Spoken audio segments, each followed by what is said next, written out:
Okay, hi! Welcome to my first ever entry of my 2010 project.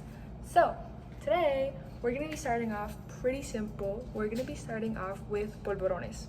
So, polvorones are really simple to make, really easy, and they're delicious.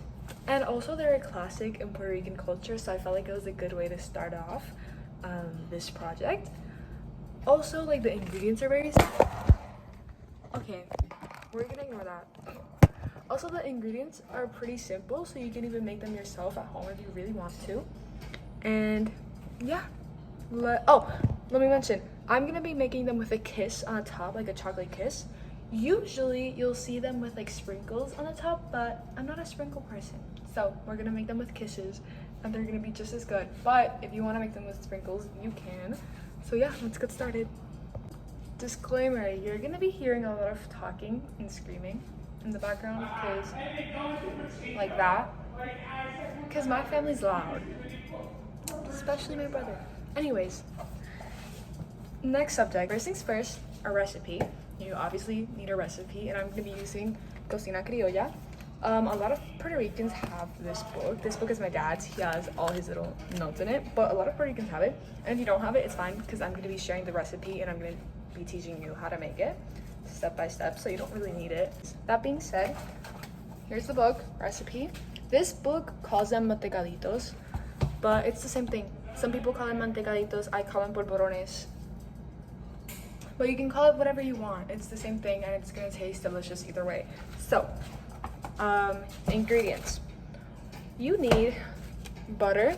It doesn't specify what kind of butter, but most baking recipes use unsalted butter, so that's what I'm gonna be using. I'm not sure if you can use salted butter, but I would recommend using unsalted butter, just for fun, I guess. Manteca vegetal, it's the Crisco one, yeah. Refrigerated though, not straight from the box. I mean, I don't think you'll die if you use it straight from the box, but the recipe says refrigerated and we follow recipes.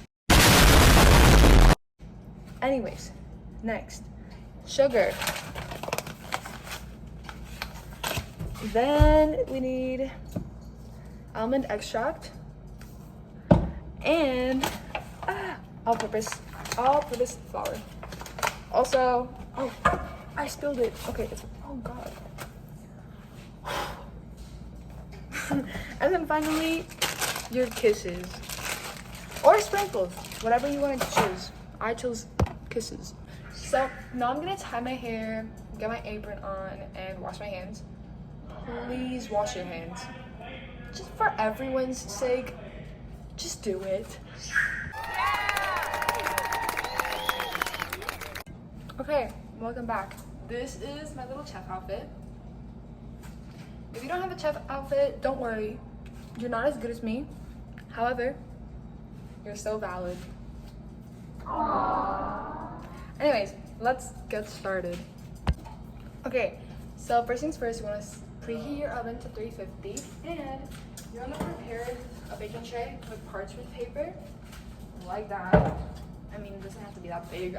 You can probably make a smaller amount than I am, or make the cookies bigger. So I'm not gonna make them that big because I want to make a few so I can bring my classmates. Okay, so first you want to add half a cup of butter or one stick. You can cut it up into little slices and that way it'll be easier to mix. That's what I'm gonna do. Okay, next you want to add half a cup of manteca vegetal, or I don't know what it's called in English. I think it's let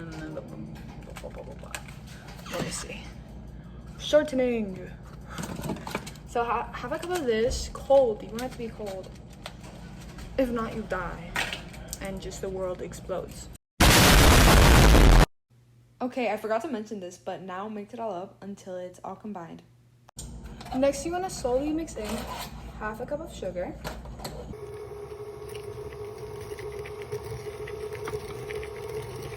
Okay, next you want to add 1 teaspoon of almond extract, which smells really good. Next, you want to add 2 1/4 cups of all-purpose flour. I like doing this part by part. Like, if I were you, I wouldn't add like all the parts at the same time, because if you add too much, like when you mix it, it's all gonna like explode, and we don't want that.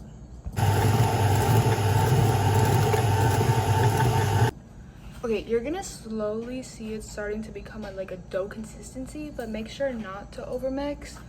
I never really know what that means exactly. Just mix until like everything is incorporated.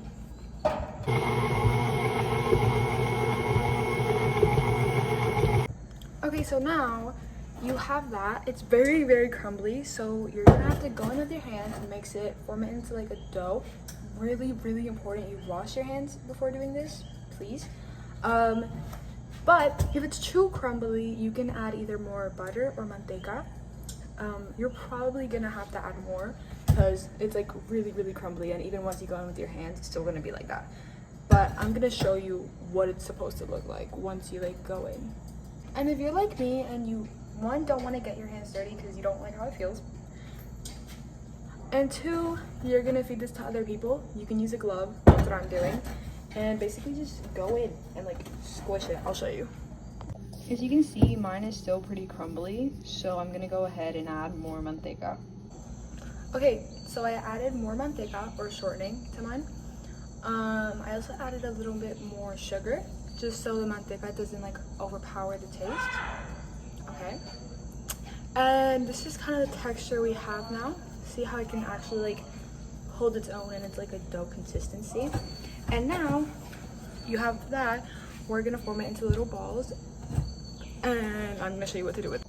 Okay, so you're gonna form them into a little ball like that, and then you're gonna squish them with your hand. And these don't grow in the oven, so you can keep them pretty close together and everything will be fine. Also, I'm gonna do this later on to all of them, but with your like knuckle, you wanna make a little hole for them, because that's where you're gonna put either the kisses or the sprinkles, whatever you wanna put in yours. Okay, now we have our cookies and we're gonna put them in the oven at 350 degrees for 20 to 25 minutes or until they're like golden brown. In the meantime, you wanna clean up your station because if you're like me, you made a mess. And another thing you can do is you can go unwrapping the kisses and then place them in the fridge until the cookies are done so they don't melt and so like they're easier to work with, basically. Okay, update. So while I was cleaning, I realized that instead of 2 1/4 a cup of flour, I added 2 cups and half a cup of flour. So, okay, I just took the cookies out. This is what they look like. Right when you take them out, you want to put the kisses in while it's still soft so it like actually sticks to it. Okay, so that's it for the cookies. This is what they, I don't want to hold it with my hand because it like just came out of the oven, but I wanted to show you what they look like. This is what they look like. I'm gonna wait for them to cool and then I'm gonna package them up in like a little box that I bought so I can bring them to school tomorrow. Thank you for watching. This is Polvorones and this is my Tiny Time Project entry number 1. Thank you. Bye bye.